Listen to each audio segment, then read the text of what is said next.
తిరుమల మొదటి ఘాట్ రోడ్డు మాల్వాడి గుండం వద్ద ప్రమాదం జరిగింది. మినీ వ్యాను బోల్తా పడింది. ఈ ప్రమాదంలో తమిళనాడుకు చెందిన భక్తులకు స్వల్ప గాయాలయ్యాయి. వెంటనే వారిని తిరుపతి రూయా ఆసుపత్రికి తరలించి చికిత్స అందిస్తున్నారు. కాగా రోడ్డుపై పడ్డ మినీ వ్యాన్ నుండి డీజిల్ లీక్ అయింది. డీజిల్ కారణంగా టీటీడీ వాటర్ ట్యాంకర్ స్కిడ్ అయింది. వాటర్ ట్యాంకర్ రోడ్డుకు అడ్డంగా నిలబడిపోయింది.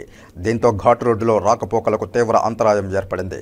సమాచారం తెలుసుకున్న వెంటనే అధికారులు రంగంలోకి దిగారు. కాగా తిరుమల మొదటి ఘాట్ రోడ్డు 19వ మలుపు వద్ద జరిగిన మరో ప్రమాదంలో కారు అదుపు తప్పి రాళ్లపైకి దూసుకు వెళ్లింది. కారులోని భక్తులకు ఎటువంటి గాయాలు కాకపోవడంతో ఊపిరి పీల్చుకున్నారు. కలియుగ వైకుంఠ దైవం శ్రీ వెంకటేశ్వర స్వామి వారు కొలువుదీరిన పవిత్ర పుణ్యక్షేత్రం తిరుమలకు నిత్యం వేలాది మంది భక్తులు తరలి వస్తూ ఉంటారు. దేశం నలుమూలల నుంచి భక్తులు శ్రీవారి దర్శనానికి వస్తూ ఉంటారు. 7 కొండలపై కొలువైన స్వామివారిని దర్శించుకోవాలంటే ఘాట్ రోడ్డులో ప్రయాణం చేయాల్సిందే. అయితే ఘాట్ రోడ్డులో ప్రయాణం చేయాలంటే వాహనాలు నడిపే వారికి అనుభవం ఉండాలి. ఘాట్ రోడ్డులో అనేక మలుపులు ఉంటాయి.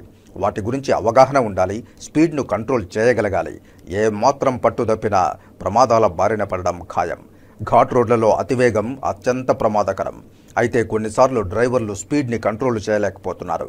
మలుపుల వద్ద వాహనాన్ని అదుపు చేయడానికి ఇబ్బంది పడుతున్నారు. దీని కారణంగానే ప్రమాదాల బారిన పడుతున్నారు.